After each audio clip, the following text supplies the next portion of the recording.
everyone, this is Miriam. Welcome back to the channel, or welcome if you are new here. So this week is mine and Shmuel's first wedding anniversary, which is super crazy that it's already been a year. So I figured this would be a good time just to reflect on all of the different influences and advice and things like that I got growing up and while I was engaged, about how a marriage should be structured and the different roles of a husband and a wife, and just kind of reflecting, seeing if it's been true for me, seeing how it's influenced our marriage and things like that. So first, if you haven't seen Shmuel's video that was posted earlier this week about the different views Judaism has on love and marriage, you can click right here to see it. And also make sure to like and subscribe down below if you are interested in this video and this type of content. Okay, let's get to it. So for me personally, growing up, my parents got divorced when I was very young. So I didn't grow up with a concept really of what role each parent would take. It was mom does everything when I'm with her and dad does everything when I'm with him. There was no give and take, there was no division of responsibilities, things like that. And then as I got older, probably around high school, I started taking on a more traditional mindset in the sense that just me within myself, I wasn't so driven by profession. I had this desire to be a mom and get married, and I had that type of traditional mindset. I never really had a boyfriend because I always had the idea that okay, you'll either break up or get married. It's not just to have fun. Relationships are a serious business. So then when I became religious, and the first thing most people think about when you think about religious couples, religious marriages and families, is that it does have this more traditional type of role. The husband works, the wife stays home and does the cooking and the cleaning and raising the kids and this, that, and the other, and there's nothing wrong with that if it works for the couple. Just that was pretty close to what I had envisioned for myself. Obviously, I was still working and doing jobs within myself, but I never had this desire for a high power profession, things like that my mother always dreamed for me and my grandparents always dreamed for me. They were very equality, I don't want to say equality as the best term, but they were my family's a very academic, career focused type of family, so it just didn't resonate with them that this was the type of mentality I was doing. And then also, I think it's hard to kind of convince your family that that's the type of role you want to do if you're not already married, because it's just okay, so I left college at 19. By the time I was 20, I was working as a secretary at a preschool, and I had no real desire to do so much more than that because that's just the type of person I was. I was just grateful to even have a job as a 20-year-old college dropout that wasn't in some type of customer service type role. So I definitely had trouble explaining that to my family. So I'm finally at this point where I'm dating, I'm engaged, I'm getting married, and my husband's also not this profession, high power, career driven person. He's 100% the type of person that I work as much as I need to do to earn a living, and then the rest of my time is my time. My husband has very strong religious and traditional values, but traditional values in the Orthodox sense of my role in life is to sit and learn Torah, and I make money to provide for my family.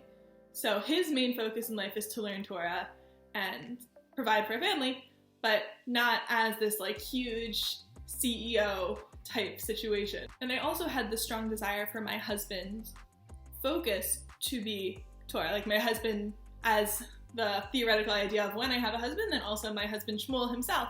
I want our lives to be focused around Torah and building a home based off of that, and money is secondary. So now we're just, how do we balance those two things?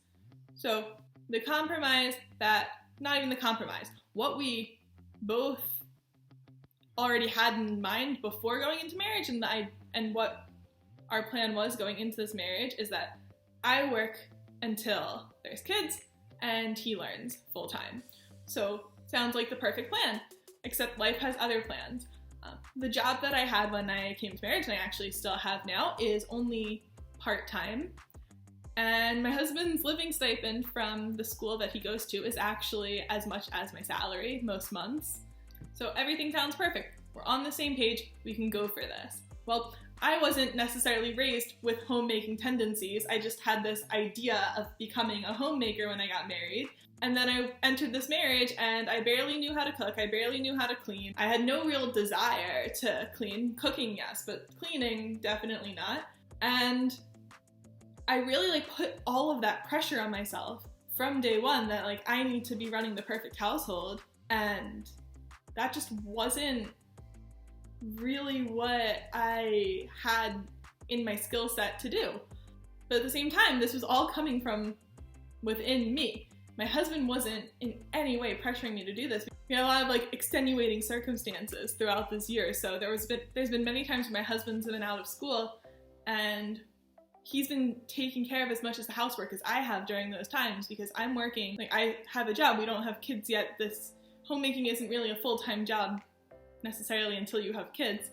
So I've been working. It's only a part-time job. There was plans to add another part-time job to my daily to-do list, but the world's just been crazy this year. Our lives have been crazy. So there have been times where I've been working 2 part-time jobs. There have been times where I'm actually working 3 part-time jobs, but only one has been consistent throughout the whole year. And while my husband hasn't been able to be in school full-time like we were expecting him to be, he picked up a lot of the housework around the house. And I had to really get out of my head about feeling guilty about that. Here I am wanting to provide this basically 60s style home of I greet my husband with fresh baked cookies when he comes home from whatever it is that he's doing, and I'm all wearing makeup every day and hair done and this, that, and the other. And I just didn't have the energy to do all of that. You can argue okay, keeping a house is maybe an hour of work a day, but when you've never done it before, that hour is just wow, every single day I have to put in an hour. Every day I have to sweep the floors. They're just gonna get dirty again. Why don't I just sweep it once a week when they're looking really bad? And my husband was totally fine picking up my slack, but he wasn't even viewing it as picking up my slack. His view was, I also live here. Why can't I do this stuff too?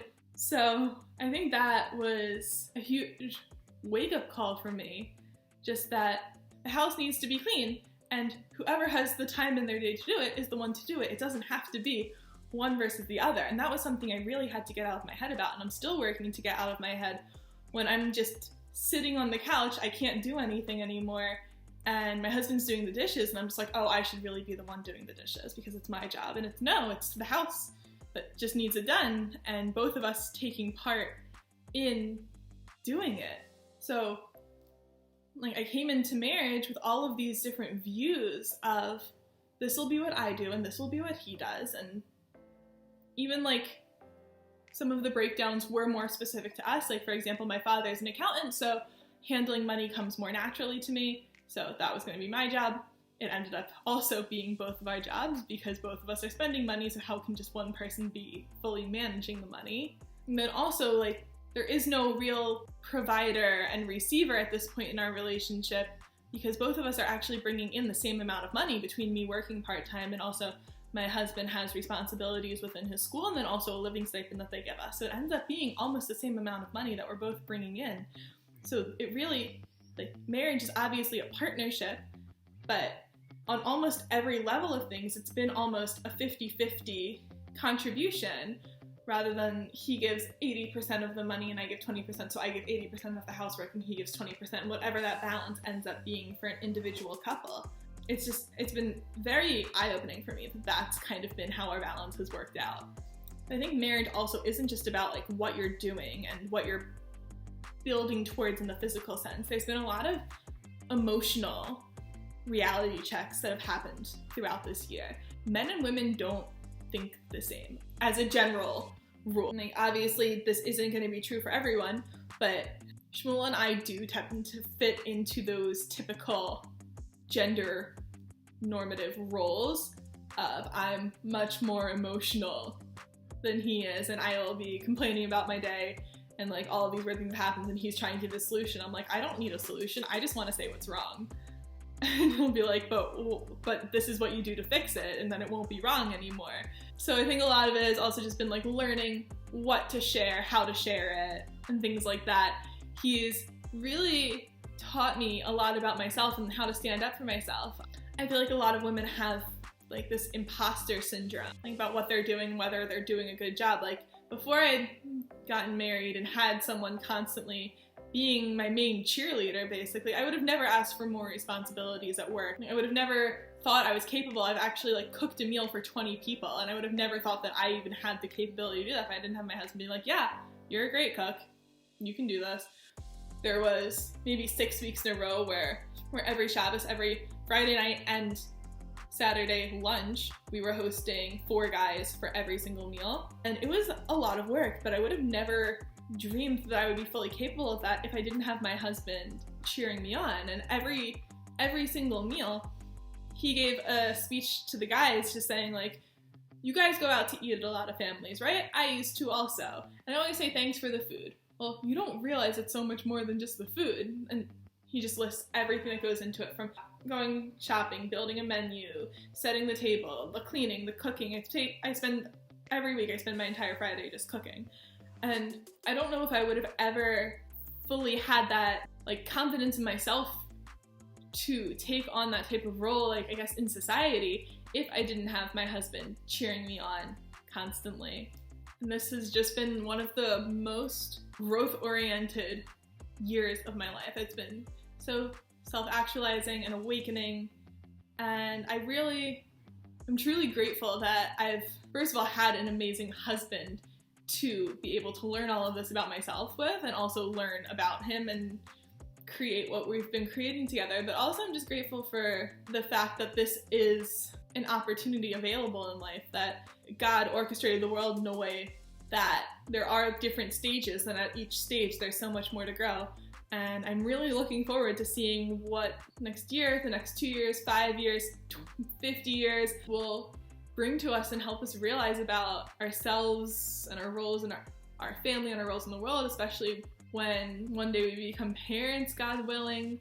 I'm just really excited to see what this journey has for us. So thanks for coming on that slight ramble memory lane trip with me. If you're married, comment down below what the biggest surprise for you was getting married, in terms of what you thought you would be doing versus how it actually turned out. Don't forget to like this video and subscribe to the channel. We post new videos almost every Wednesday and Sunday, so I hope to see you there. Bye guys.